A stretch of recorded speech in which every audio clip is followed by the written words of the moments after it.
Selamat pagi semua, perkenalkan nama saya Putri Elizabeth Baromi dari Universitas Kristen Satya Wacana.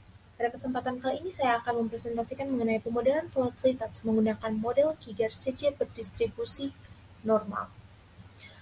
Yang akan dibahas pada presentasi kali ini yang pertama yaitu pendahuluan, kemudian literatur review, ketiga hasil dan pembahasan, dan yang terakhir adalah kesimpulan. Kita masuk pada bagian yang pertama yaitu pendahuluan. Untuk latar belakang, apa itu volatilitas? Volatilitas merupakan suatu perubahan statistik atau kondisi di mana terjadi naik atau turun harga sekuritas secara tajam dalam waktu tertentu. Volatilitas memiliki sifat heteroskedastisik atau volatilitas berubah-ubah terhadap waktu. Oleh karena itu dibutuhkan cara atau metode untuk memodelkan atau mengukur volatilitas. Salah satu cara yang digunakan untuk memodelkan volatilitas sendiri adalah dengan menggunakan model Gauge. Model Gauge sendiri diperkenalkan pertama kali oleh Boller-Shraf pada tahun 1986, dan model Gauge sendiri dibagi menjadi dua, yaitu Gauge simetris dan asimetris. Gauge simetris itu terdapat model Gauge biasa, dan Gauge asimetris itu terdapat model Gauge, E-Gauge, T-Gauge, GCR-Gauge, dan sebagainya. Nah, pada studi kali ini saya hanya berfokus pada salah satu model Gauge simetris, yaitu Gauge atau Quadratic Gauge. Model ini diperkenalkan oleh Sempana pada tahun 1995, dan model ini telah dipelajari pada studi sebelumnya dan telah dibuktikan bahwa memberikan pencocokan yang lebih baik daripada Gauge biasanya. Lalu model Gauge diperluas oleh Engel pada tahun 2002 dengan menambahkan suatu variabel exogen atau variabel X pada persamaan volatilitas. Kemudian perluasan yang sama juga terjadi pada uh, model Kiger sendiri, yaitu dari Kiger menjadi Kiger X. Kemudian pada tahun 2014, Sang dan Lan mendekomposisikan variabel X tersebut menjadi komponen kontinu dan komponen lompatan.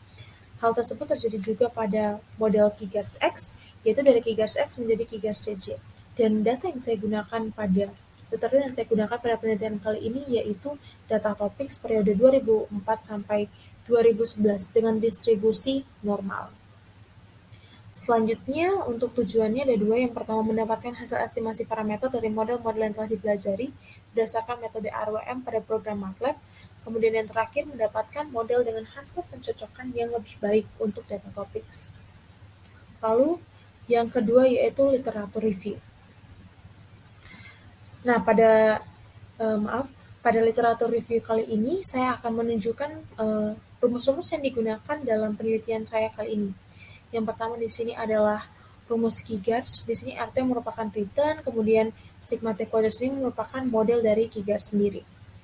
Lalu untuk selanjutnya yaitu Kiggers X. Di sini sama seperti sebelumnya, namun di sini karena menambahkan suatu variabel exogen, maka pada persamaan Kiggers sendiri ditambahkan lambda pada akhir dari rumus Kiggers. Selanjutnya yaitu Kiggers CC. Di sini karena dari variabel exogen atau variabel X tadi didekomposisikan menjadi komponen dan komponen lompatan dan komponen kontinu, maka di sini ada tambahan menjadi lambda 1 dan lambda 2 pada akhir dari persamaan Kiggers. Lalu untuk ukuran komponen kontinu dan lompatan sendiri di sini adalah rumus yang digunakan untuk CT, JT, dan ZT di sini sebagai rumus pendukung. Lalu selanjutnya di sini adalah rumus untuk distribusi yang digunakan, yaitu distribusi normal. Lalu yang selanjutnya yaitu alat estimasi. Di sini menggunakan Adaptive Random Walk Metropolis atau ARWM yang diimplementasikan dalam algoritma Markov Chain Monte Carlo atau MCMC, di mana metode ARWM merupakan metode yang efisien untuk mengestimasi parameter dari model bertipe Gauge. Selanjutnya, sebagai kriteria model yang memiliki data pencocokan yang lebih baik, di sini saya menggunakan AIC atau AKIK Information Criterion dengan rumus sebagai berikut, di mana K merupakan banyaknya parameter dan L merupakan nilai likelihood-nya. Penentuan ini bisa dilihat. Jika semakin kecil nilai AIC, maka akan memberikan pencocokan data yang lebih baik. Selanjutnya masuk pada hasil dan pembahasan. Pada penelitian kali ini, seperti yang sudah saya katakan bahwa saya menggunakan data topics periode tahun 2004 sampai tahun 2011. Dan pada gambar ini menunjukkan plot return mutlak, variabel plot return mutlak variabel kontinu, dan variabel lompatan untuk data topik sendiri. Nah, dari plot ini menunjukkan bahwa ada beberapa periode waktu yang memunculkan resiko yang lebih tinggi daripada periode yang lainnya. Dan diketahui juga bahwa pergerakan volatilitas mengikuti pergerakan return, begitu juga CT dan JT.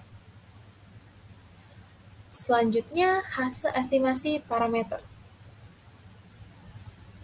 Secara umum, untuk mengetahui efisiensi pada metode RWM, dilihat berdasarkan konvergensi dari threshold. Threshold sendiri merupakan deret waktu yang menunjukkan realisasi rantai Markov pada setiap iterasi terhadap angka iterasi. Metode ini digunakan untuk memvisualisasikan dan mendiagnosis konvergensi atau stasionaritas pada rantai Markov. Dan suatu threshold dikatakan baik jika thresholdnya rapat atau rekat. Selanjutnya, di sini menunjukkan threshold dari distribusi normal untuk model Kigers-X sendiri yang berada di sebelah kiri dan model Kigers-CJ sendiri yang berada di sebelah kanan. Secara visual, kita dapat lihat bahwa metode RWF sudah sangat efisien untuk mengestimasi parameter alfa dan theta pada model Kigers-X dan Kigers-CJ. Namun, untuk nilai estimasi pada parameter yang lainnya seperti omega, beta, gamma, alfa 1, alfa 2, dan alfa 2, untuk nilai estimasi parameter yang lain seperti omega, beta, gamma, lambda 1, dan lambda 2 itu juga baik karena bisa kita lihat bahwa nilai-nilai parameternya sudah konvergen atau sama seperti parameter alfa dan theta di mana dia bergerak naik turun di sekitar rata-rata atau garis merah atau dia sudah berfluktualitas di sekitar garis rata-rata. Sudah dikatakan konvergen juga karena tidak terdapat tren naik maupun turun. Dan hal ini mengidentifikasi bahwa metode RWM sudah efisien. Seperti yang tadi sudah saya jelaskan, secara visual bisa dilihat bahwa parameternya sudah konvergen atau berfluktuasi di atas garis rata-rata.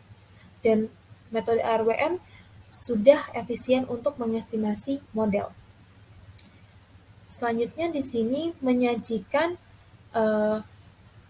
statistik hasil estimasi parameter dengan error dari return berdistribusi normal pada model Kigers-X dan Kigers-CJ. Lalu selanjutnya masuk di evaluasi model. Nah, pada tabel berikut menyajikan hasil rata-rata dari dan simpangan baku dari nilai log likelihood atau LL dan AIC yang dijalankan sebanyak 20 kali untuk mengestimasi model Kigers-X dan Kigers-CJ dari distribusi normal. Dari hasil estimasi tersebut dapat dilihat bahwa nilai AIC pada model Kigers-CJ merupakan nilai paling kecil dari model Kigers-X. Oleh karena itu, model Kigers-CJ berdistribusi normal ini merupakan model yang terbaik untuk memberikan pencocokan yang lebih baik pada data topics. Dan selanjutnya masuk di kesimpulan.